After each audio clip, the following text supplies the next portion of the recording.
अत्यंत गंभीर आहे। ते आम्ही इंटेलिजन्सच्या आधारावर आम्हीच त्याचा भांडाफोड केलेला आहे आणि आता हळूहळू याची आम्हाला कल्पना होती की लाजेखातर किंवा सामाजिक दबावामुळे महिला एकदम पुढे येत नाहीत, म्हणून अशा प्रकारचे जे काही विक्टिम्स आहेत त्या विक्टिम्सला धीर देऊन, त्यांच्या घरच्यांना धीर देऊन त्यांना समोर आणण्याचा प्रयत्न चाललेला आहे। त्याच्यामध्ये काही प्रमाणात आता महिला प्रतिसाद देखील देत आहेत। या संपूर्ण प्रकरणाची अत्यंत वरिष्ठ स्तरावर मॉनिटरिंग होते आहे।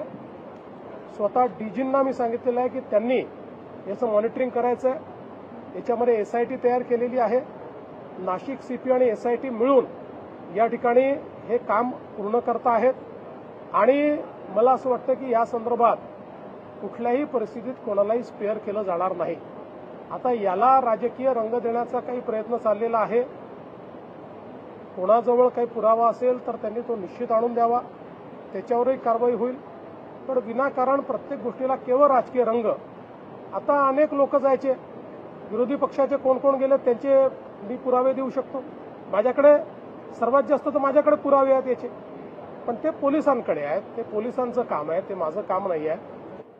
त्यांना खरा त्यांना भेटणाऱ्यांपैकी कोणाचं इन्व्हॉल्वमेंट असेल तर कारवाई होईल, पण कोणी भेटलंय अशा याच्यावर जर कारवाई आपण करायला लागलो तर मला असं वाटतं की मग तुम्हाला माहिती आहे की कोण कोण काय काय कसं कसं करायचं। आता कालच तुम्ही देखील त्यांना आउट ऑफ टर्न पाणी कोणी दिलं, कसं दिलं, 40 किलोमीटर पाण्याची लाईन कशी दिली, हे सगळं तुम्ही काल दाखवलेलं आहे। त्याच्यामुळे मला असं वाटतं की याच्यामध्ये राजकारण करू नये, हा महिलांच्या डिग्निटीचा प्रश्न आहे।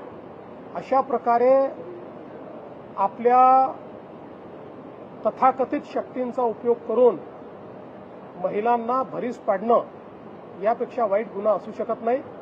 काही झालं तरी त्यांना त्याची शिक्षा ही भोगावीच लागेल। सरकार आणि पोलीस याकरता जे करावं लागेल ते करायला तयार आहे। ज्या मंत्र्यांचे फोटोसोबत त्यांच्या विरोधकांकडून राजीनामे मागितले जात आहेत, मग मी पुन्हा प्रश्न विचारतो तुम्हाला की ते तर ठीक आहे, कोणी कुठे भेटलं, कोणासोबत फोटो आहे, काय आहे, या तर गोष्टी असतात, कोणी कोणासोबत फोटो असू शकतो, पण ज्यांनी मंत्रिमंडळाची विशेष बैठक बोलवून 40 किलोमीटर दुरून त्यांना पाणी दिलं त्यांना काय शिक्षा द्यायची?